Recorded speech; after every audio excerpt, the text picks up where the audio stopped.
2004 से हमारे राष्ट्रीय स्वयंसेवक संघ के सरसंघ चालक थे सुदर्शन जी, वो कहते थे कि इस देश का किसान देश के लिए ऊर्जा और फ्यूल तैयार कर सकता है। तब हमारी बात पर कोई विश्वास नहीं रखता था। अभी पांडे जी मुझे बता रहे, मैं बीजेपी के प्रेसिडेंट के नाते हर बार कहता था, गांव अगर समृद्ध और संपन्न बनाने हैं और गांव गरीब मजदूर और किसान का कल्याण करना है तो हमको पहले किसी भी हालत में एग्रीकल्चर ग्रोथ रेट बढ़ाना होगा और इसलिए किसान को अन्नदाता नहीं ऊर्जादाता बनाना पड़ेगा। अब किसान ऊर्जादाता भी बन गया, बिटुमिन दाता भी बन गया, अब बायो एविएशन फ्यूल का भी दाता बन जाएगा। तो कॉर्न, गेहूं, चावल, शक्कर से उसको ज़्यादा कमाई होगी और गांव समृद्ध होंगे, क्योंकि अब 100% इथेनॉल टू व्हीलर में चलेगा, ऑटो रिक्शा में चलेगा। बसेस हमारे यहाँ थी, मैंने स्कैनिया की बसेस 100% इथेनॉल पर चले, कभी प्रॉब्लम नहीं आया। अब ये कार आई है, ये 60% बिजली तैयार कर रही है और 40% इथेनॉल है। इथेनॉल का रेट है 60 रुपये लीटर, पेट्रोल का रेट है 120 रुपये लीटर।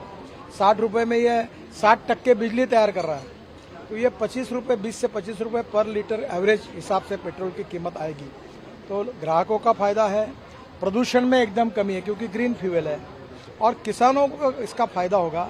आज मक्के का भाव 1800 के ऊपर चला गया क्योंकि मक्के से इथेनॉल बन रहा है। तो स्वाभाविक रूप से चावल जो हमारे पास बहुत स्टॉक में पड़ा है उससे इथेनॉल बनेगा, बाम्बू से बन रहा है, अभी परली से, राइस स्ट्रॉ से बन रहा है। तो ये क्रांतिकारी ये है और इससे देश में कृषि और ग्रामीण क्षेत्र में तो बदलाव आएगा, पर देश का इम्पोर्ट बचेगा। 2 लाख करोड़ की इकोनॉमी जब बन जाएगी, अभी ये जो इथेनॉल रेकर पुरी साहब ने बताया कि 50 से 60 हजार करोड़ रुपए भारत सरकार की बचत हुई, क्योंकि हम लोग पेट्रोल में अभी ये 11.75% आया, 20% तक जाएंगे, और डीजल में भी 15% डालने की बात के बारे में हम आग्रह कर रहे हैं। उसका भी टेक्निकल रिपोर्ट आया है। फिर जनरेटर सेट चलाएंगे तो देश में इथेनॉल की इकोनॉमी पेट्रोल को समाप्त करेगी और गांव में किसानों ने तैयार किए हुए इथेनॉल जो ग्रीन फ्यूल है, जिससे प्रदूषण नहीं होता है, जिससे गांव में रोजगार निर्माण होंगे, किसान समृद्ध संपन्न होगा, तो नए युग की शुरुआत इससे। सर, भारत में कब से दौड़नी शुरू हो जाएगी सड़क पर ये कार?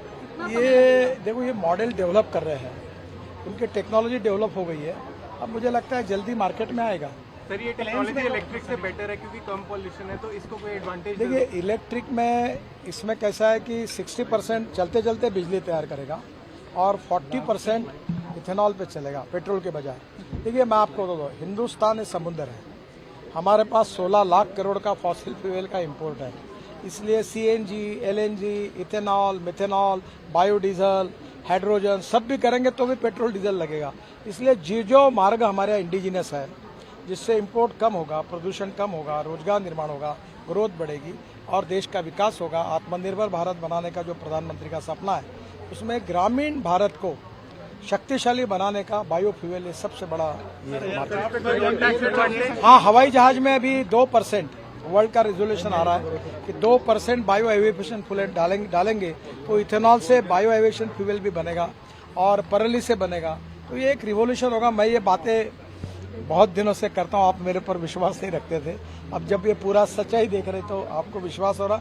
मुझे भी समाधान मिल रहा है कि जीवन में जिस मिशन में काम कर रहा था उसका एक सपना पूरा हुआ। विक्रम किर्लोस्कर जी ने बहुत मेहनत की, बेचारे आज नहीं रहे। फिर इस गाड़ी पे कोई रोड टैक्स का एडवांटेज? नमस्कार, मैं हूं मानक गुप्ता। अगर आपको हमारा ये वीडियो पसंद आया हो तो इसे लाइक और शेयर जरूर करें, और हाँ, हमें सब्सक्राइब और फॉलो करना ना भूलें ताकि आप देश और दुनिया की कोई खबर मिस ना करें। तो जुड़े रहिए हमारे साथ और देखते रहिए News 24।